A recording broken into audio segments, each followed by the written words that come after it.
Meninas, bem-vindas. Boa tarde. Boa tarde. Vamos começar então a nossa discussão, gente. Em pleno recesso parlamentar, o presidente da Câmara, Arthur Lira, convocou para esta tarde uma reunião de líderes partidários para discutir a suspensão de mais de 4 bilhões de reais em emendas parlamentares pelo ministro do Supremo Tribunal Federal, Flávio Dino. Os parlamentares que não estão em Brasília devem participar por videoconferência. Arthur Lira também deve discutir com os líderes a eleição para a mesa diretora da Casa, a eleição que já acontece em fevereiro, na retomada das atividades parlamentares. Eu vou começar aqui com a Deise Ciocari, então, essa discussão.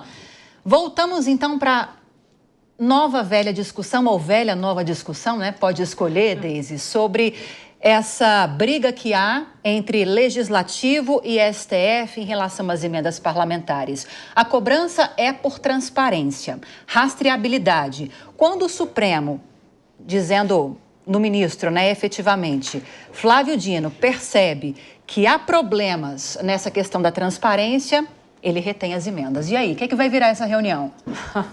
Olha, Lívia, boa tarde a todos, boa tarde aos gurias da mesa aqui. Eu acredito que essa reunião ela vai pressionar bastante o ministro da STF e é muito interessante a gente perceber como o Legislativo lida com essa gravidade desse bloqueio de emendas do Flávio Dino, né? É uma coisa que mexe mesmo com o Congresso Nacional. Acredito que as pautas que são urgentes para a população deveriam mexer do mesmo jeito, né? Mas fato é que esse bloqueio de emendas, 4 bilhões de emendas, né, começou tudo ali com uma arquitetura dos líderes partidários e do Arthur Lira. E eu acredito que, em detrimento do que aconteceu nesse ano, do que a gente viu desse ano, das pautas legislativas paradas por causa do bloqueio anterior de emenda do Flávio Dino, acho que agora a gente vai ver uma resposta à altura, né? A gente sempre fala isso aqui na Jovem Pan e é bom explicar.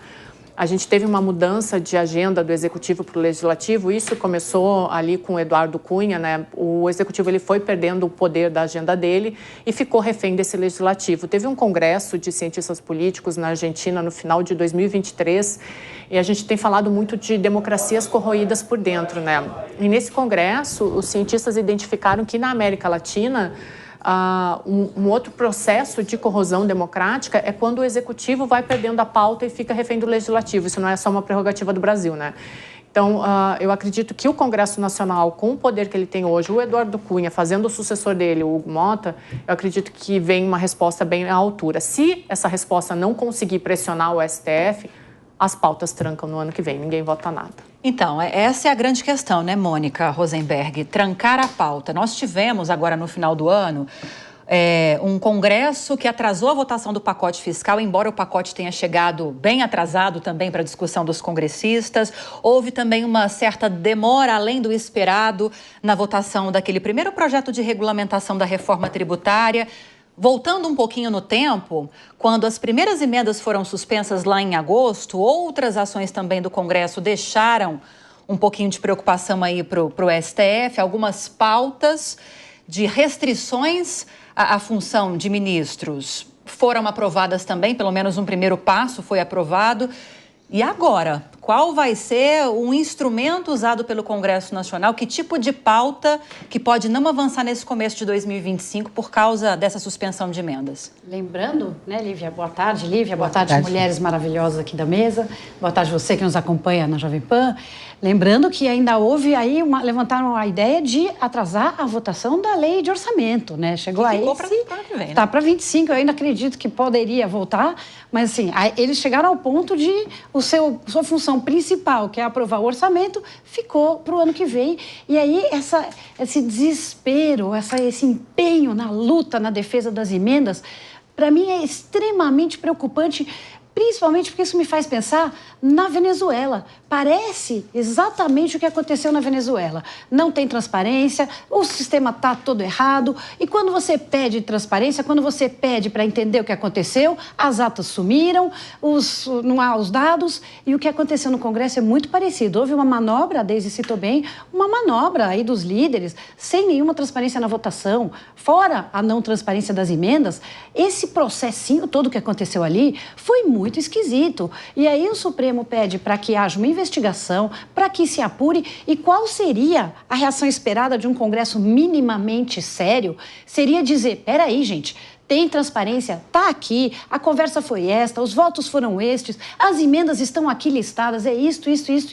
Não, eles dão uma de Maduro. Não, nós somos soberanos, nós que decidimos, entra numa briga de força aí, uma queda de braço, chama o executivo para brigar com o Supremo, cria um conflito gigante entre os três poderes e o ponto central, o cerne dessa questão é: para onde estão mandando o nosso dinheiro? Eles não falam. É como se realmente eles fossem donos dessas emendas. Esse sistema de emenda tem que acabar. Não faz mais sentido esses envelopinhos com nome de deputado, que agora não é mais nome de deputado, é o nome da comissão, é o nome do Papa, e o dinheiro some, nós não sabemos para onde está indo. Esse é o grande problema dessa questão. Ana, nós temos até uma PEC que pode avançar agora em 2025, uma PEC da oposição. Eu vou explicar qual PEC que é, fica tranquila. Uma PEC da oposição que pode avançar, que objetiva você transformar essas emendas de bancada e de comissão em emendas individuais. Porque as emendas individuais, elas vêm do parlamentar e são de pagamento obrigatório do governo federal, né? Então já tem, obviamente, o carimbo do nome do parlamentar que está destinando aquele recurso. Um dos problemas agora, para essa suspensão desses 4 bilhões de reais pelo Flávio Dino, um dos problemas foi o fato de que no pacote da liberação de emendas de comissão não havia, como tinha sido determinado, o nome do parlamentar e, como disse a Mônica, mas o nome da comissão, da bancada, dizendo que eu, tal parlamentar, estou destinando tanto de recursos para tal projeto em tal município, em tal estado. Não havia essa determinação. Daí essa suspensão. Só que o problema da PEC, que quando você para o governo, tá? Quando você transforma todas as emendas parlamentares em emendas individuais, são de pagamento obrigatório, como eu disse agora há pouco. Então fica difícil de manobrar por parte do governo esse recurso também, porque tem que pagar. E aí, seria uma boa iniciativa para resolver esse problema da falta de autoria para essas emendas? Não. Não. Pode estar com o governo, não? Não, peraí. Vamos lá. Não importa se está o nome da comissão ou se está o nome do parlamentar. A gente precisa saber para onde vai e no que está sendo utilizado.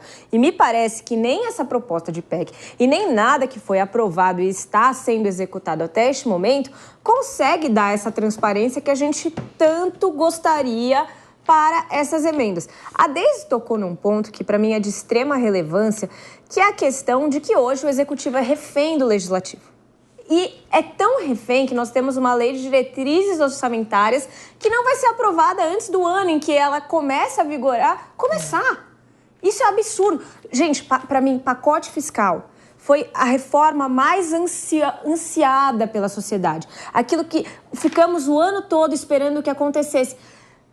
Os caras deixaram para analisar isso no dia 20 e tantos de dezembro. Essa é a pauta mais importante para a nossa sociedade. Nós aqui, nas últimas semanas, falamos do preço alto dos alimentos, de como estava mais difícil comprar presente, de como estava mais difícil para comprar os alimentos que compõem a ceia de Natal. E, para falar de emendas parlamentares, ninguém está de folga, eles entram online na votação. Agora, para discutir aspectos de uma reforma tributária que supostamente tem o condão de nos aliviar e de trazer um pouco mais de perspectiva de crescimento econômico, as pessoas estavam sentadas lá, recesso, deixa para... Não, então agora vamos fazer uma sessão às 11 horas da noite do dia 20 de dezembro. Gente, pelo amor de Deus, a falta de seriedade com que nós somos tratados por esse Congresso, para mim, é o que mais choca. Deixar aprovar uma lei de diretrizes orçamentárias no ano que o orçamento tem que ser executado, mais uma clara prova de falta de consideração com a população brasileira, de respeito, de seriedade que se exige de um Congresso.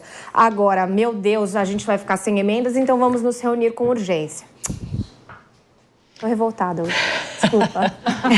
Desculpa. Eliana, então, nós tivemos em 20 dias, agora no final de 2024, nós tivemos em 20 dias a liberação pelo governo federal, pelo executivo, de mais de 8 bilhões de reais em emendas parlamentares. E aqui eu não posso garantir uma relação direta da liberação dessas emendas e da discussão dos projetos, mas, coincidentemente, Quando houve a liberação desses recursos, né, que havia uma pressão muito grande para que isso acontecesse por parte dos congressistas, o pacote fiscal começou a avançar, a reforma tributária teve a conclusão do primeiro projeto de regulamentação aprovado. Sim. E aí depois veio essa suspensão. Logo depois que tudo isso passou, veio a suspensão desses 4 bilhões de reais em emendas parlamentares pelo Flávio Dino. E aí levanta uma discussão, esse vai e vem na liberação de emendas, sobre como vai ser esse processo no ano que vem. Nós temos portaria da Casa Civil publicada nessa semana, tentando criar mecanismos de transparência para esses recursos, emendas de bancada, emendas de comissão. Nós temos decisões do STF, nós temos um projeto aprovado pelo Congresso Nacional também para trazer mais transparência para esses recursos. E é possível que haja cerca de 40 bilhões de reais em emendas parlamentares agora, em 2025. A LOA ainda precisa confirmar esse valor. Será que vai ter alguma mudança nesse cenário? Alguma coisa vai mudar? Nada. Você acha que alguma coisa vai mudar neste país? Nós estamos no dia 26 de dezembro de 2024. Não vai. Vai ficar essa guerra. Nossos congressistas estão aí por mais um tempo, 2 anos, que nós vamos ter que aguentar.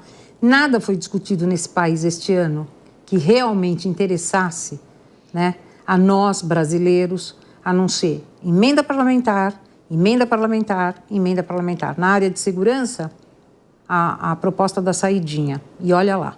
Então, essa é a nossa realidade. Eu só me faço uma pergunta. Eles vão receber diária para fazer essa votação online? A rigor está fechado. Hã? Belíssima pergunta. Vão receber diária, e a diária deles não é barata, viu? É diária, é uma grana legal a se pagar por essas diárias quando eles estão fora do ano parlamentar, né?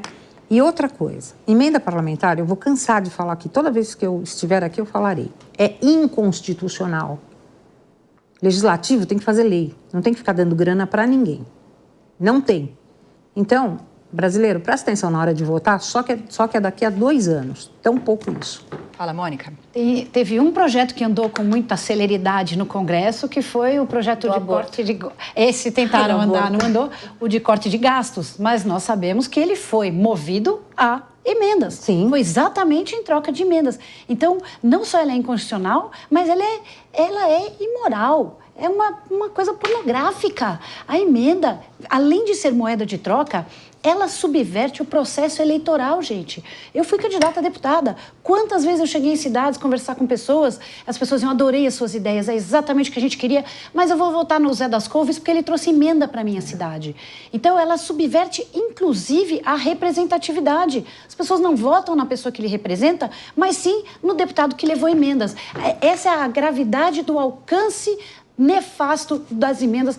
Eu concordo totalmente, elas têm que acabar. Mas você sabe que eu tenho falado muito sobre isso e te complemento, que a gente não consegue ter a renovação. A gente fala muito de renovação eleitoral, de colocar pessoas novas, mas o nosso sistema simplesmente impede que a gente consiga fazer essa renovação, porque o processo democrático, ele não é justo, ele não começa de forma justa, dado que quem está no poder tem tanto dinheiro e tanto acesso a dinheiro para conseguir indiretamente comprar ali aquele apoio, mostrar serviço, que é óbvio que ninguém vai votar naquele candidato novo que não fez nada ainda, porque ele não teve essa oportunidade. Então, a gente está num ciclo vicioso de candidatos e de mandatos que a gente não sabe como vai fazer para consertar. Ana, se me permite aqui, o Raimundo Faoro, ele tem um livro chamado Os Donos do Poder e vai muito nessa linha do que tu está falando, porque além de todos esses problemas, a gente tem um outro ponto aqui no Brasil, que é a perpetuação de certas famílias no poder. E quando eu falo dinastias. As dinastias, exatamente. A gente tem, vários estudos já apontaram isso. Eu lembro quando eu fiz meu doutorado, eu fiz uma análise específica de uma bancada aqui no Brasil, mas da bancada que eu fiz, tinha parlamentares no poder naquele momento e a gente foi fazer a linha histórica. Esses parlamentares que estavam no poder em 2014, que acho que foi o período, da minha pesquisa, eles tinham familiares na velha república. Ou seja, o poder vai se perpetuando, porque aí a gente vê no último congresso, a última votação que teve para o Congresso Nacional, divulgaram os dados falando que teve 68% de renovação. Mas aí você vai ver os 68% de renovação são os filhos, os netos, a nora, as esposas. Então, isso também é um problema aqui no Brasil, que às vezes não é só um problema do eleitor, é de como esses ciclos de poder eles vão se perpetuando. Então, é muito difícil mudar alguma coisa. Tem uma coisa mais grave. Vocês já repararam? Não, é isso que você falou, muito importante. Tem uma coisa mais grave. Eles não usam o primeiro nome, eles usam só o sobrenome. Então, você não sabe em quem você está votando. Ou você vota e você elege outra pessoa, porque aí nós vamos destruir o sistema todo eleitoral do brasileiro. Você vota no A e elege o B. Mas é isso mesmo, porque você fica perpetuando o sobrenome. E aí você não sabe em quem você está votando. E deixa eu trazer uma outra discussão dentro dessa que vocês estão levantando aqui. E voto não, né? Falando em política, volto até para você, Mônica, porque existe um argumento para a existência dessas emendas parlamentares, para esse certo protagonismo do legislativo na distribuição desses recursos federais, que é o seguinte, o argumento, de que muitas vezes o governo central, e aqui leia-se o governo federal, ele não consegue chegar naquelas regiões mais afastadas, naquelas regiões mais desconhecidas do Brasil e que carecem de recursos para destinar esse dinheiro na medida em que essas populações precisam desses recursos.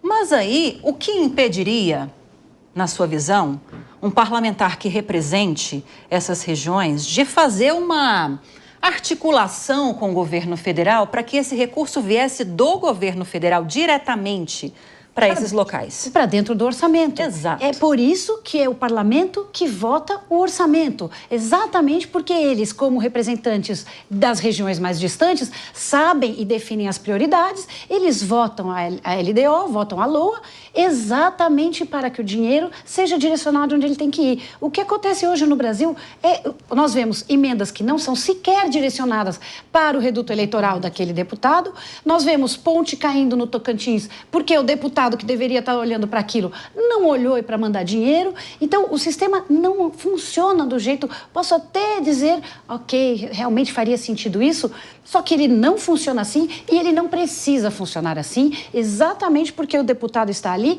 com o papel de definir para onde vai o dinheiro. Então, ele que faça isso, faça com transparência dentro do orçamento e a emenda deixa de existir. Inclusive, os deputados do Partido Novo, por exemplo, que chegaram lá, mudaram o sistema para dar mais transparência, criaram editais, então eles faziam por editais. Só que então subverte justamente essa lógica, porque aí o deputado vai olhar critérios técnicos, vai olhar quem mais precisa, ele não precisa ser daquela região. Isso é de um tempo, gente, em que a pessoa que vinha do Acre, só ele sabia o que estava acontecendo no Acre. Hoje, qualquer deputado sabe o que está acontecendo em qualquer lugar deste país, qualquer rincão do Brasil, todos nós estamos sabendo. Só não sabem eles que deveriam estar mandando o dinheiro certo.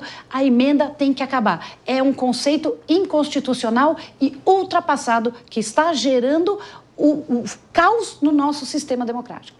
Agora, Ana, ninguém tem interesse de mudar esse sistema, né? A gente está falando muito aqui que os parlamentares fazem questão dessas emendas parlamentares porque eles se fortalecem politicamente ao destinar esses recursos, mas o governo federal, se de repente ele bater o pé e falar vamos acabar com essas emendas parlamentares e de alguma forma conseguir fazer com que isso avance no Congresso Nacional, também perde o mecanismo de garantia de governabilidade, porque as emendas, elas...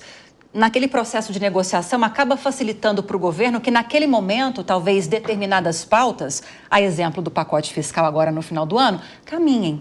Então, não tem interesse. Quem tem interesse em acabar com essas emendas parlamentares que não sejam, né, nós, população? Quem tem interesse somos nós. Mas, de fato, na hora que você começa a mexer no dinheiro que é destinado aos parlamentares, não existe esquerda, não existe direita, todos votam de forma idêntica. E eles nem fingem, tá? Eles não estão nem aí, não. Tem que ter. E assim, me chama muito a atenção que, para mim, não é nem a questão de não ter. Eu até acho que uma parcela do orçamento poderia, sim, ser utilizada diretamente pelos parlamentares. Mas eu não entendo o motivo de tanta omissão e ocultação. A gente poderia... Hoje, um parlamentar, se eu entrar lá no portal... Tá sendo roubado. Não, se eu entrar lá no portal da transparência, eu sei quanto ele ganha. Ou pelo menos eu deveria saber. Então, por que o dinheiro que ele está usando, que é meu, eu também não posso saber para onde vai? Esse é o mínimo que a gente espera de um Estado democrático.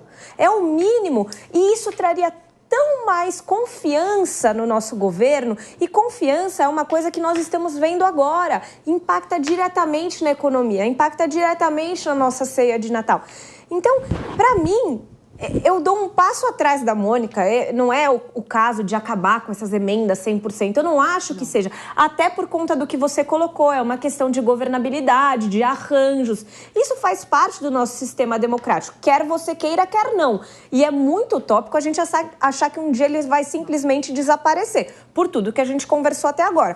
Fato é, precisa haver total e segura transparência, para que assim a gente consiga ter confiança nos parlamentares e naquilo que está sendo feito. É muito mais fácil de você fiscalizar, é muito mais fácil de você até compreender o que está acontecendo no país.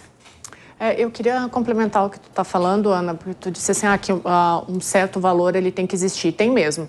E a Constituição de 88 do Brasil, ela foi toda elaborada em cima do que o Sérgio Abranches chama, e a gente usa esse termo, que é presidencialismo de coalizão. O que é esse presidencialismo de coalizão? O presidente tem poder, mas ele negocia ali com o Congresso Nacional a liberação de emendas para que o Congresso mande para o seu reduto eleitoral, para que o deputado tenha chances de se reeleger e de beneficiar o seu reduto, né? Então, por exemplo, eu sou do Rio Grande do Sul, como deputada eu recebo uma verba do presidente e eu mando esse dinheiro para o Rio Grande do Sul, tá? Você acha isso certo?